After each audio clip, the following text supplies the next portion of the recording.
बिस्मिल्लाहिर्रहमानिर्रहीम। नाज़रीन अस्सलाम वालेकुम, मैं हूँ इमरान वसीम। नाज़रीन, आज 18 सितंबर है, दिन है हफ्ते का और साल 2021। आज के प्रोग्राम में शरीफ ख़ानदान से मुतल्लिक़ 5 पॉइंट्स पर आप नाज़रीन के साथ गुफ्तगू करेंगे। सबसे पहले आज के वो 5 पॉइंट्स आप नाज़रीन के साथ शेयर कर लेते हैं। पहला पॉइंट ये है कि मियाँ शरीफ फार्मूले पर शरीफ ख़ानदान में क्या फड्डा बना हुआ है। दूसरा पॉइंट ये है कि शहबाज शरीफ ने किस मामले पर पार्टी सदारत से मुस्तफ़ी होने की धमकी दी। तीसरा पॉइंट यह है कि नवाज शरीफ की तरफ से कंट्रोल टावर को क्या खुफिया पैगाम पहुंचाया गया। चौथा पॉइंट, 3 सवालों के जवाब ने शहबाज शरीफ फैमिली पर किस तरह से बिजलियां गिराई हैं। पाँचवा और आखिरी पॉइंट वो ये है कि नवाज शरीफ ने मुसम्मिक नवाज़ के सीनियर रहनुमा ख्वाजा आसिफ, ख्वाजा बरादरान, अय्याज सादिक और राना तनवीर हुसैन को क्या सख्त पैगाम पहुँचाया है। इन 5 पॉइंट्स की जब आप तफसीलात सुनेंगे तो आप ये अंदाज़ा लगा पाएंगे कि आजकल शरीफ ख़ानदान में किस बात पर खींचा तानी चल रही है, किस बात पर इख्तलाफात जो हैं वो शदीद से शदीद तर होते जा रहे हैं। और इन 5 पॉइंट की डिटेल से आप ये भी जान पाएंगे कि शरीफ ख़ानदान और मुस्तमिक नवाज़ की मुस्तकबिल की सियासत क्या होगी, मुस्तकबिल की सियासत का रुख क्या होगा। लेकिन ये सारी डिटेल शेयर करने से पहले मैं यहाँ पर आपके साथ ये भी वाज़ेह करना चाहूँगा कि ये जो तफसीलात आज मैं आप नाज़रीन के लिए लेके आया हूँ, ये तफसीलात शरीफ ख़ानदान के करीबी लोगों और उन सहाफ़ियों से हासिल की गई हैं जो शरीफ ख़ानदान और मुस्तमिक नवाज़ की बीट को कवर करते हैं। तो पहले पॉइंट से गुफ्तगू का आगाज़ करते हैं कि मियाँ शरीफ मरहूम साहब का फ़ार्मूला क्या था और उस फार्मूले पर आजकल शरीफ ख़ानदान में क्या फड्डा बना हुआ है। फार्मूले के हवाले से नाज़रीन ज़रा ये बताते हैं कि जब मियाँ शरीफ साहब हयात थे तो उनकी जानिब से अपनी ज़िंदगी में ये तय कर दिया गया था जो शरीफ ख़ानदान की सियासत है, सियासी वरासत क्या होगी। ज़रा ये बताते हैं कि मियाँ शरीफ की तरफ से जो पंजाब है वो शहबाज शरीफ के खाते में डाल दिया गया था और जो वफाक है वो नवाज शरीफ के खाते में डाल दिया गया था।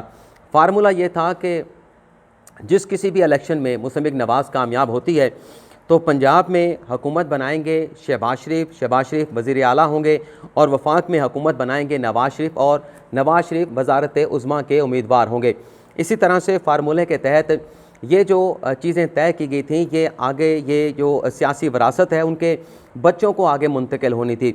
यानी शहबाज शरीफ के बाद उनके बेटे हमज़ा शहबाज शरीफ पंजाब को संभालेंगे और नवाज शरीफ के बाद जो उनके बच्चे हैं वो वफाक को संभालेंगे।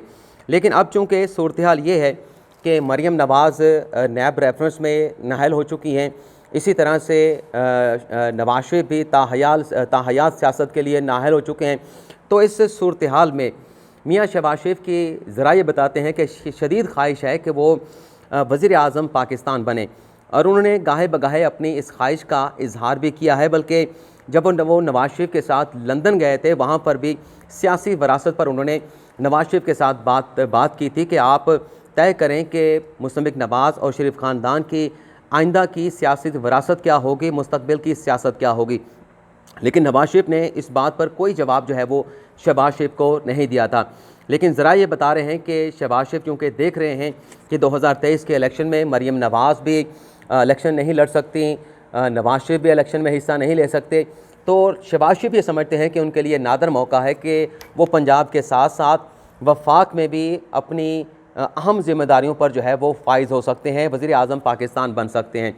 तो इस फार्मूले के ऊपर फटा बना हुआ है और लोग ये भी बताते हैं कि शहबाज शरीफ की ख्वाहिश तो अपनी जगह पर, लेकिन नवाज शरीफ इसी बात पे मुसर हैं कि जो फार्मूला उनके वालिद मरहूम तय करके गए थे वो फार्मूला उसको फॉलो किया जाएगा, वही फार्मूला शरीफ ख़ानदान में चलेगा, वही फार्मूला मुस्तमिक नवाज़ में चलेगा। और ज़रा बताते हैं कि नवाज शरीफ किसी तरीके से भी इस फार्मूले से गिव अप करने के लिए तैयार नहीं। और नवाज शरीफ की ख्वाहिश ये है कि वज़ीर आज़म अगर बनेगा वो या तो ख़ुद बनेंगे या उनकी बेटी जो है वो वज़ारत उज़्मा की उम्मीदवार होगी। तो ये तो नाज़रीन फटा हो गया। अब इस पर देखते हैं कि 2023 से इलेक्शन से पहले इस इशू को शरीफ ख़ानदान किस तरह से जो है वो सेटल करता है। दूसरा नुक्ता कोशिश करूंगा कि सारी बातों को मुख्तसर करूं क्योंकि 5 मिनट पहले हमारे पॉइंट पर हो गए हैं। मियाँ शहबाज शरीफ ने किस मामले पर इस्तीफ़ा देने की धमकी दी। नाज़रीन, पिछले दिनों जो मुस्तमिक नवाज़ के सीनियर रहनुमा मियाँ जावेद लतीफ़ साहब ने जो स्टेटमेंट दिया उस पर जो शहबाज शरीफ साहब की नाराज़गी की जो खबर है वो आप नाज़रीन सुन चुके होंगे, वो आप नाज़रीन पढ़ चुके होंगे। लेकिन उसमें ख़बर ये थी कि जिस तरीके से मियां जावेद लतीफ़ साहब ने स्टेटमेंट देते हुए पार्टी में उन लोगों पर जो मफामत की सोच रखते हैं, ज़ाहिर सी बात है कि उनका इशारा शहबाज शरीफ की तरफ था और ज़ातियात की सियासत के हवाले से उनका इशारा ख्वाजा आसिफ की तरफ था। तो इस स्टेटमेंट को लेके जहां शहबाज शरीफ नाराज़ थे, वहीं उन्होंने ये मैसेज भी नवाज शरीफ तक पहुंचाया। बल्कि शहबाज शरीफ ये भी समझते हैं, ज़राए बताते हैं कि ये जो स्टेटमेंट मियां जावेद लतीफ़ की तरफ से दिया गया है, ये इन्होंने ये इंटरव्यू दिया नहीं, बल्कि उनसे ये इंटरव्यू कह के दिलवाया गया है। और इस इंटरव्यू का मकसद शहबाज शरीफ ख़ानदान को पैगाम पहुंचाना था, उन्हें बताना था कि आपकी पार्टी में कदर मंजिलत क्या है। तो मियां शहबाज शरीफ साहब ने ये स्टेटमेंट के बाद नवाज शरीफ से कहा कि अगर इस तरह का बेबस मुझे सदर बनाना है मुस्तमिक नवाज़ का, कि कोई भी रहनुमा जो है खड़ा होकर पार्टी सदर के कंडक्ट के ऊपर, पार्टी सदर के किरदार के ऊपर बात करे, तो मुझे बेशक जो है वो पार्टी सदारत से हटा दें या मैं ख़ुद रिज़ाइन हो जाता हूं। लेकिन अगर आप मियां जावेद लतीफ़ के ख़िलाफ़ ये इंटरव्यू देने पर या बयान देने पर एक्शन नहीं लेंगे, शोकाज़ नोटिस जारी नहीं करेंगे, तो फिर मैं रिज़ाइन दे के पार्टी सदारत से अलग हो जाता हूँ। मैं एक रहनुमा के तौर पर, एक आम कारकुन के तौर पर मुस्तमिक नवाज़ में अपनी खिदमात जो है वो सर अंजाम देता रहूँगा। ये नाज़िम वो प्रेशर था, शहबाज शरीफ की नाराज़गी थी, ये वो धमकी थी जिस पर मियां शहबाज शरीफ साहब ने बाद अज़ां मियां जावेद लतीफ़ साहब को शोकाज़ नोटिस जारी करवाया। सेक्रेटरी जनरल एहसन इकबाल की तरफ से ये जारी किया गया और 7 रोज़ में उनसे जवाब मांगा गया है। लेकिन ये शोकाज़ नोटिस जारी होने के बाद मियां जावेद लतीफ़ साहब ने जो अगला स्टेटमेंट दिया है वो भी बड़ा अहम है। मियां जावेद लतीफ़ साहब ने कहा कि मुझे पता है कि ये शोकाज़ नोटिस किस तरीके से नवाज शरीफ को मजबूर करके उन पर दबाव डालकर जो है वो मुझे जारी करवाया गया है। और मियां जावेद लतीफ़ ने कहा कि मुझे अगर पार्टी की तरफ से, और ख़ास तौर पर उन्होंने नाम लिया कि अगर नवाज शरीफ की तरफ से मुझे कहा गया तो मैं कौमी असम्बली की रुकनीत से भी दस्तबरदार होने के लिए, मुस्तफ़ी होने के लिए तैयार हूँ। तो ये नाज़रीन हमारा दूसरा पॉइंट हो गया। इससे आप अंदाज़ा लगा सकते हैं कि जो खींचातानी है पार्टी क़यादत की, जो शहबाज शरीफ चाहते हैं कि मुझे एक मुकम्मल बाख्तियार पार्टी पर मुकम्मल कंट्रोल दिया जाए, तो शहबाज शरीफ कितने बेबस हैं और नवाज शरीफ का और मरीम नवाज़ का पार्टी पर किस कदर कंट्रोल है। तीसरा पॉइंट, नवाज शरीफ ने कंट्रोल टावर को क्या मैसेज दिया है। पिछले दिनों नाज़रीन लंदन में नवाज शरीफ ने सहाफ़ियों के साथ एक बैठक रखी, एक मुलाकात रखी, उसमें बहुत सारी बातें हुई। लेकिन ज़ाहिर सी बात है कि जहाँ सहाफ़ी इकट्ठे होंगे, चाहे उनका ताल्लुक़ किसी सियासी जमात से हो, उनकी एफिलेशन किसी सियासी जमात के साथ हो ना हो, लेकिन सवालात का सेशन ज़रूर होता है। तो एक सहाफ़ी ने नवाज शरीफ से ये सवाल पूछा कि क्या आपकी इस्टेब्लिशमेंट के साथ, फ़ौजी क़यादत के साथ सुलह हो सकती है। आपकी तरफ से संगीन इल्ज़ामात लगाए गए, बाजवा साहब पर इल्ज़ाम लगाया गया कि वो इंतखाबात पर असरअंदाज हुए, जनरल फैज़ हमीद पर इल्ज़ाम लगाया गया कि वो अदालतों पर असरअंदाज हुए और अदालतों से आपको सज़ाएँ दिलवाई गई। क्या ऐसी कोई सूरत बन सकती है कि आप इस्टेब्लिशमेंट के साथ, फ़ौजी क़यादत के साथ सुलह कर लें। तो इसका नवाज शरीफ ने जो जवाब दिया, नवाज शरीफ का जवाब ये था कि मेरी तो किसी के साथ कोई लड़ाई नहीं और मैं आइंदा भी किसी के साथ लड़ाई नहीं रखना चाहता, लड़ाई करना नहीं चाहता। नवाज शरीफ ने मज़ीद ये कहा कि मेरी ख्वाहिश ये है, मेरा मतमा नज़र ये है, मेरा मौक़िफ़ ये है कि तमाम जो रियासती इदारे हैं वो अपनी हदूद में रहकर काम करें, अपनी हदूद की वायलेशन ना करें, इससे ज़्यादा मैं कुछ नहीं चाहता। तो ये जो स्टेटमेंट है, इस स्टेटमेंट के हवाले से ज़रा ये बताते हैं, जब हमने इन सारी चीज़ों के हवाले से मालूमात हासिल कर रहे थे तो एक सहाफ़ी की तरफ से हमें बताया गया जो नून लीग की बीट को कवर करते हैं, उनका ये कहना ये था कि नवाज शरीफ फ़िलहाल मुज़ाहमत के बयानिए से उस वक्त तक हटने के लिए तैयार नहीं जब तक जो इस्टेब्लिशमेंट है वो ख़ुद को न्यूट्रल नहीं कर लेती। लेकिन अगर इस्टेब्लिशमेंट की तरफ से ये यकीन दहानी करवा दी जाती है कि वो न्यूट्रल हो चुके हैं, इलेक्शन के प्रोसेस में वो मुदाखलत नहीं करेंगे, दीगर जो इदारे हैं उसमें मुदाखलत नहीं करेंगे, अपनी डोमेन के अंदर रह के काम करेंगे, तो नवाज शरीफ उनके साथ काम करने के लिए भी तैयार हैं और मुज़ाहमत के बयानिए को छोड़ के, वोट को इज़्ज़तों के बयानिए को छोड़ के, मफाहमत का बयानिया भी जो है वो साथ लेके चलने के लिए तैयार हैं। अब चूँकि बयानिए की बात आ गई तो शहबाज शरीफ के हवाले से एक और ख़बर भी आपको बता देते हैं। शहबाज शरीफ ने नाज़रीन पार्टी के अंदर इस बात पे प्रेशर डाला है, ज़ोर डाला है कि आप बेशक वोट को इज़्ज़तों का बयानिया लेके चलें, लेकिन साथ ही साथ मैंने जो मुल्क की खिदमत की है, मैंने जो पार्टी की खिदमत की है, मैंने जो दीगर खिदमात सर अंजाम दी हैं इतने सालों तक, उस खिदमात को भी इज़्ज़त दी जाए। यानी शहबाज शरीफ कह रहे हैं ये खिदमत को इज़्ज़त देने की जो बात कर रहे हैं, वो कह रहे हैं कि मुझे पार्टी के अंदर वक़्त दी जाए, मुझे पार्टी के अंदर कंट्रोल दिया जाए, मुझे पार्टी के अंदर फ़ैसला साजी का अख्तियार दिया जाए। अब हम आ जाते हैं कि 3 सवालों का मामला क्या है जिसने शहबाज शरीफ फैमिली पर बिजलियाँ गिरा दी हैं। एक सवाल आपने सुन लिया, जो खुफिया पैगाम नवाज शरीफ ने सहाफ़ी के सवाल पर कंट्रोल टावर तक पहुँचाया, इस्टेब्लिशमेंट तक पहुँचाया। अब 2 सवाल भी सुन लें। उसी बैठक में जो लंदन में हुई नवाज शरीफ के सहाफ़ियों के साथ, एक सहाफ़ी ने सवाल ये पूछा कि मुसम्मिक नवाज़ का 2023 के इलेक्शन में वज़ारत उज़्मा का उम्मीदवार कौन होगा। नाज़रीन, आम सी बात है, मरियम नवाज़ इलेक्शन नहीं लड़ सकती, नवाज शरीफ ताहयात सियासत से नाअहल हैं और शहबाज शरीफ जो हैं वो मुसम्मिक नवाज़ के सदर हैं। आम तासर तो यही है कि अगर मुसम्मिक नवाज़ 2023 का इलेक्शन जीत जाती है तो वज़ारत उज़्मा के उम्मीदवार, क्योंकि पंजाब में वज़ीर-ए-आला जो हैं वो शहबाज शरीफ रह चुके हैं, तो वफाक में वो अपोजिशन लीडर हैं, तो वज़ीर आज़म नून लीग की तरफ से जो अमूमी तासुर है वो यही जाता है कि शहबाज शरीफ होंगे। लेकिन इस सवाल का जवाब नवाज शरीफ ने यह दिया कि अभी हमने फ़ैसला नहीं किया, पार्टी फ़ैसला करेगी कि 2023 के इलेक्शन में मुसम्मिक नवाज़ का वज़ारत उज़्मा का उम्मीदवार कौन होगा।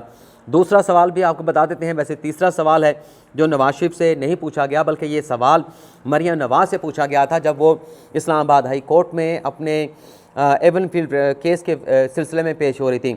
उस पेशी के बाद भी सहाफ़ी ने पर्टिकुलर यही सवाल जो नवाज शरीफ से लंदन में सहाफ़ी ने पूछा, वही सवाल मरियम नवाज़ साहबा से पूछा गया। मरियम नवाज़ साहबा से पूछा गया कि मुसम्मिक नवाज़ का वज़ारत उज़्मा का उम्मीदवार कौन है। तो मरियम नवाज़ ने कहा कि ये फ़ैसला हमने नहीं करना, बल्कि ये भी कहा उस सहाफ़ी ने कि क्या शहबाज शरीफ होंगे। तो मरियम नवाज़ ने जवाब ये दिया कि ये फ़ैसला पार्टी के जो कायद हैं मियाँ शहबाज शरीफ करेंगे, और जब वो फ़ैसला करेंगे, अगर वो शहबाज शरीफ को कैंडिडेट बना देते हैं तो फिर पूरी पार्टी शहबाज शरीफ के पीछे खड़ी होगी, शहबाज शरीफ को सपोर्ट करेगी। तो जब मरियम नवाज़ से सवाल हुआ, उन्होंने बाल जो है वो नवाज शरीफ के कोर्ट में डाल दी, और जब नवाज शरीफ से सवाल हुआ, उन्होंने ये सारा मामला पार्टी के ऊपर डाल दिया कि पार्टी इस बात का फ़ैसला करेगी। लेकिन जो शरीफ फार्मूला है उसके तहत वज़ारत उज़्मा, जैसे कि मैंने आपको पहले बताया है, वफाक का जो हिस्सा है वो नवाज शरीफ के पास रहेगा, और जो पंजाब है वो अपना शहबाज शरीफ के पास रहेगा। अब हम बात कर लेते हैं जो हमारा आखिरी पॉइंट है, जिसमें मैंने कहा था कि नवाज शरीफ ने राना तनवीर हुसैन, ख्वाजा बरादरान, ख्वाजा आसिफ और अयाज सादिक को क्या सख्त पैगाम दिया है। इस हवाले से नाज़रीन, पार्टी के करीबी लोग और सहाफ़ी ये बताते हैं कि ये जो लोग हैं ये पहले नवाज शरीफ के कैंप में थे, लेकिन कैदोबंद की सोहबतें झेलने के बाद, जेलों में जाने के बाद जब ये वापस आए हैं, वैसे अयाज सादिक साहब तो नहीं गए, लेकिन अमूमी तासुर यही है, एक मजमूई तौर पर हम बात कर रहे हैं, तो उन्होंने अपना बयानिया तब्दील किया है और इस बात पे ये फोकस कर रहे हैं, इस बात पे ज़ोर डाल रहे हैं कि हमें मुज़ाहमत का बयानिया छोड़ के मफाहमत की सियासत को लेके आगे चलना चाहिए। मफाहमत की सियासत करेंगे तो पार्टी का फ़ायदा होगा, पार्टी के रहनुमाओं का फ़ायदा होगा, वफाक में भी हुकूमत होगी, पाकिस्तान में भी हुकूमत होगी, पंजाब में भी होगी। तो एक बेटर ऑप्शन ये है, इन रहनुमाओं का ये कहना है कि हमें मफाहमत का बयानिया इस्टेब्लिशमेंट के साथ, फ़ौजी क़यादत के साथ मिल के अपनी सियासत को आगे बढ़ाना चाहिए। लेकिन ज़रा ने बताया है कि नवाज शरीफ की तरफ से इन तमाम रहनुमाओं को ये वाज़ेह पैगाम दे दिया गया है कि पार्टी में कोई भी नागुज़ीर नहीं। अगर कोई मुज़ाहमत के बयानियों को छोड़ के जाना चाहता है, किसी को अगर मुज़ाहमत का बयानिया पसंद नहीं है तो वो पार्टी छोड़ के जा सकता है। चौधरी निसार की मिसाल दी गई और ये भी कहा गया, उनको बताया गया है कि अगर आप छोड़ के जाएंगे, मुज़ाहमत के बयानी के साथ नहीं चलेंगे, तो हमारे पास मुतबादल मौजूद है। बयानिया अगर चलेगा तो वो मुज़ाहमत का बयानिया जो है वो चलेगा। ये नाज़रीन आज की तफसीलात रहीं। उम्मीद करते हैं कि आप नाज़रीन को आज का ये प्रोग्राम जो है वो ज़रूर पसंद आया होगा। जाते जाते एक छोटी सी वजाहत करना चाहूँगा। कल जो मैंने मरियम नवाज़ के हवाले से बात की थी, अपने जो न्यूज़ीलैंड का दौरा मनसूख हुआ, मैं कभी किसी पे पर्सनल अटैक नहीं करता और वो भी मरियम नवाज़ साहबा पर पर्सनल अटैक नहीं था। मैंने सिर्फ ये कहा था कि उनका जो स्टेटमेंट है इस मौके पर, जब न्यूज़ीलैंड ने पाकिस्तान का दौरा ऐन वक्त पर मुलतवी कर दिया, मनसूख कर दिया, तो मरियम नवाज़ साहबा को इमरान खान पर तनकीद करने के बजाय पाकिस्तान के साथ खड़ा होना चाहिए था, पाकिस्तान की नेशन के साथ खड़ा होना चाहिए था, पाकिस्तान के अवाम के साथ खड़ा होना चाहिए था। ज़ाती जो सियासत है, जो इख्तलाफात की सियासत है, जो ज़ातियात की सियासत है, वो होती रहेगी पाकिस्तान में, उसके लिए बहुत सारे मौके मिलेंगे। लेकिन ये मौका था जब मुल्क की बात आती है, जब मुल्क की इज़्ज़त की बात आती है, तो आप पाकिस्तान के साथ खड़े होते हैं। इससे ज़्यादा मेरा कोई मकसद नहीं था और मेरे ख़्याल से बहुत सारे हमारे जो नाज़रीन हैं, जो समझ बूझ रखते हैं, वो समझते हैं कि मैंने दुरुस्त बात की थी। लेकिन जिन लोगों ने कहा कि मैंने गलत बात की है, तो उसकी मैंने वजाहत कर दी है। उम्मीद करते हैं कि आपको प्रोग्राम पसंद आया होगा। आपके फ़ीडबैक का इंतज़ार रहेगा। अल्लाह हाफ़िज़।